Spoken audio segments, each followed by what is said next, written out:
Gentlemen, welcome to another episode of the Combat Veteran Breakdown. I'm, as always, your host, Paul, combat veteran, MMA fighter, YouTuber, and doer of all sorts of other things. Man, and today I'm going to do a super popular format. This is, of course, my gun tier list. This is, for algorithm purposes, this is definitely me talking about video games and absolutely me not assessing these guns as real, well, guns. Let's get into it. Boom, there we go. As you can see, we have the S through F tier. S, I've recently learned, is in fact the best, and the rest look like the grades that we got in high school. I feel like most of us probably are more familiar with the C, D, and F range. We've all been there. I feel you, bro.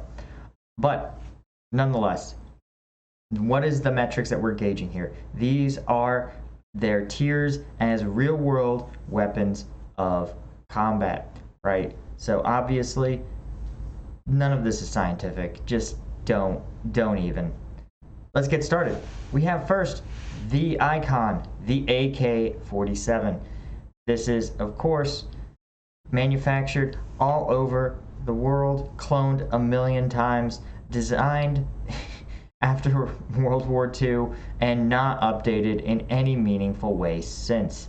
Of course, it can be made in even an idiot's machine shop. Parts can be found, scavenged, duct taped back together, replaced with other parts from other AK-like weapons. It's incredibly easy to use. Almost an idiot can and almost certainly has operated this weapon. So rest assured, we are going to call it the A tier. I mean, I think honestly you couldn't design a more effective battle rifle for the modern age. The idea of hitting targets accurately has just basically gone by the wayside in warfare in favor of suppression and volume. Quantity, as they say, has a quality all its own. And our friend the AK and Mikhail Kalashnikov just understood this, that the most important thing a bullet does is fly really fast in the general direction of the enemy. And he designed a firearm that can do just that. You can use it with almost no training. You don't even need to read. And you can maintain the weapon basically by looking down the barrel and making sure that you can still see light shining through. If you can't, run a rod through it, the attached rod, in fact, through it until you can see light again and your gun is back to operational. I'm exaggerating, but honestly, only a little bit. As we saw with Garantham's test, you have to do work to stop an AK system from firing.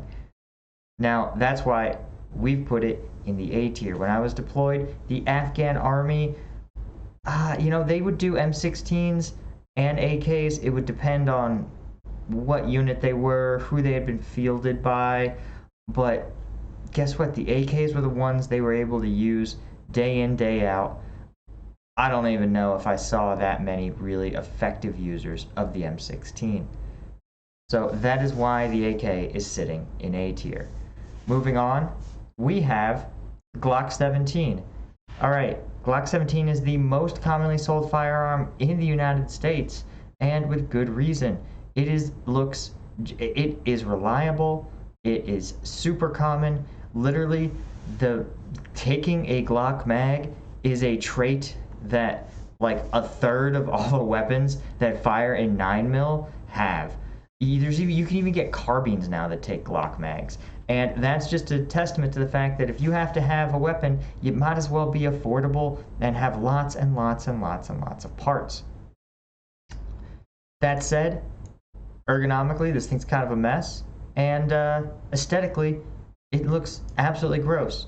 But you barely need to do maintenance on it as long as you're continuously firing something resembling 9mm rounds through it. This thing will shoot. We issued Glocks to the Afghan army because basically the US military realized these guys were never going to clean these weapons anyway. So they just gave them 9mm Glocks out the wazoo. And frankly, for how much the US spent on the Afghan military, those guys probably just threw the Glocks away and got new ones instead of reloading. So we are going to put that in B tier. It is every ounce as good as an AK in terms of reliability and modularity, but it looks a little uglier. Now let's move on to some of the US military-issued firearms. I've just randomly selected this list, by the way. This obviously isn't exhaustive, but they're firearms that I feel like I've fired enough to be able to form a meaningful opinion on them. Okay, we have the M9. This is the Beretta 92F, is the civilian nomenclature of the US military standard issue 9mm pistol. I can't begin to tell you how bad this pistol is. This thing is hot, straight garbage. F tier is too good for this thing.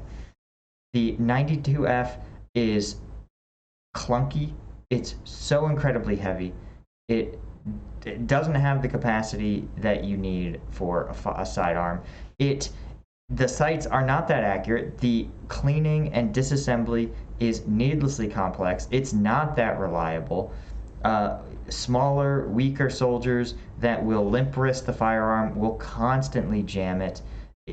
It's just bad. It's so bad that the US military was like, we can't let the Afghans handle this weapon because it is too janky for even them, right? And remember, the 92F is contemporary with the Glock. There was no reason they couldn't have adopted the Glock 17 other probably than there's probably some sort of contract-based corruption. Somebody's cousin got hired by Beretta or something. But regardless of why, US military got stuck with it as a sidearm, and God help us, people had to lug that piece of crap around praying for the day that it would be replaced. Unless, of course, you were a special forces operator, in which case you got a 1911 and then switched over to like a SIG or something. Now let's look at the Venerable M4, or the AR-15. Now, it's got a lot going for it. It's pretty reliable. It's very accurate. It has a lot of cool accessories. But there's a problem. There's one thing keeping it out of S tier, and that's AR-15 people. That's right. The AR-15 person is what ruins this gun. Yes, the US military, M4 issued, carried it around in Afghanistan, a truly reliable firearm, but the civilian people that love their AR-15s, they're just so douchey. They're so douchey. They love their guns. They almost never shoot them.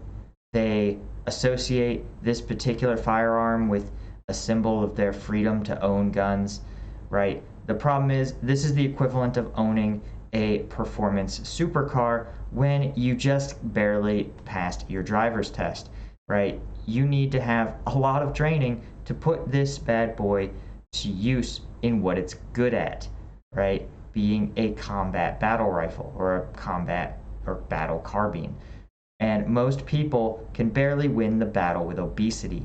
So it's just that alone means that this thing cannot go in S tier where it belongs if its owners were respectable, right? So it sits firmly there in A tier until, of course, AR-15 owners get their, weight and cringe levels back down to acceptable levels.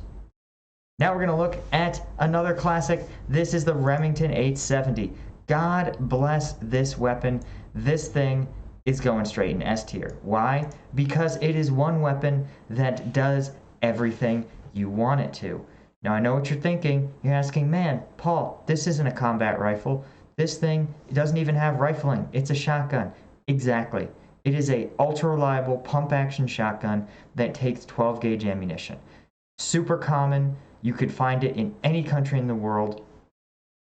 This is incredibly reliable. Just a few simple parts, easy to clean and maintain, and it's useful for almost everything a regular person or almost every regular person could ever possibly want for a firearm, right? You want to hunt deer with it? Done. get some slugs or some buckshot and go to town. You want to hunt bird? Get some bird shot. It's good.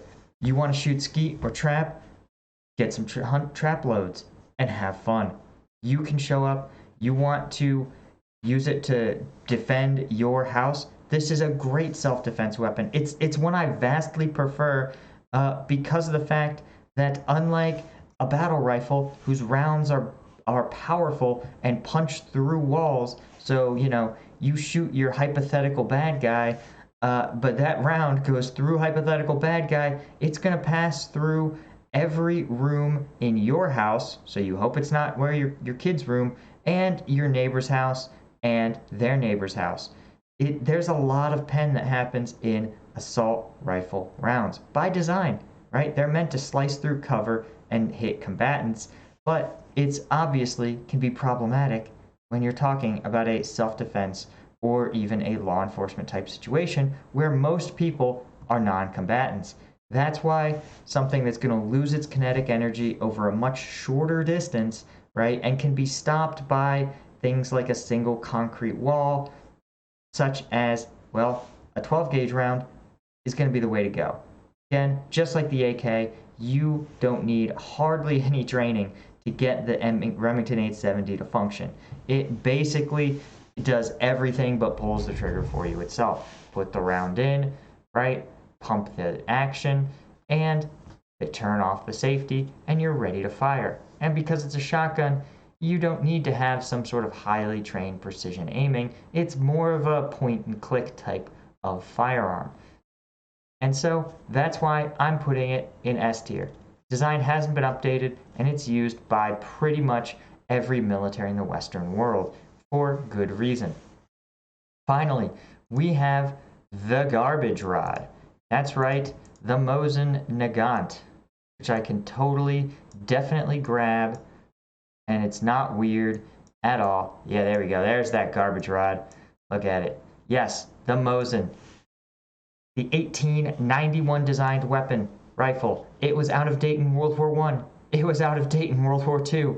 It's been out of date ever since. It fires an insanely obscure round that no reasonable person would manufacture. It's not that accurate. It's not that reliable. It constantly has bizarre manufacturing issues. And if it wasn't for the ability to cosplay enemy at the gates, nobody would want to buy this rifle. In fact, if you shoot more than 100 rounds, there's a reasonable chance now that you will spend more on ammunition than you spent on the rifle itself. This thing is almost too dated for hunting, comically overpowered for any self-defense situation, too inaccurate to ever do any shooting. It exists only as a collector's item, and I love it deeply. I have no greater affinity for a firearm than I have for the Mosin Nagant, that just, despite the fact that it should never be in anyone's hands, it still somehow just keeps showing up in conflicts. And so that's why we are going to put it just in the D tier. That's right. The garbage rod, I cannot appoint it anything better than the D tier. But, that is sort of how it is. All right, guys. I hope you've enjoyed this quick breakdown of my nonsense, of my gun tiers and my little gun rant. And I hope you will tune in next time. Of course, comment down below if you have other ideas for topics on the podcast. And until next time, I'll see you guys later.